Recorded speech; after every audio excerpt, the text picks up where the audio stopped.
इकडं वाघेरीकर 3 ला, 4 ला सातेवाडीकर, 5 ला कैलासवासी धनाजी गुलाब पाटोळे आणि 6 ला वांजोळीकर सुटला.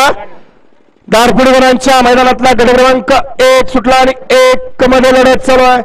सुंदर गाड्या होत आहेत. आजचा रणसंग्राम रन थोडंच आहे पण कसाच आहे. अतिशय सुंदर आणि लढत झाली. गट क्रमांक 1 चा निकाल आहे. तास क्रमांक 4 वरून पहिली गाडी जानू दीपक कोळकर बरोबर साथीवरी ही गाडी विजय झाली. त्या बैलगाडी मालकाचं नितीनचं हार्दिक अभिनंदन. तासात नेले नवीन आलाय काय तुम्ही मैदानावर तासात नेणार काय रे जे नवीन आले करता रोज काय माहिती राव गाड्या सोडून बाहेर नाही म्हटलं की तासात यायचं पळत. सुंदर गाडी पळाली. जानू दीपक कोळकर सातेवाडीकरांचा भैरव पळाला आणि त्याजूनला आदतचं नाव सांगा वासराचं नाव सांगा.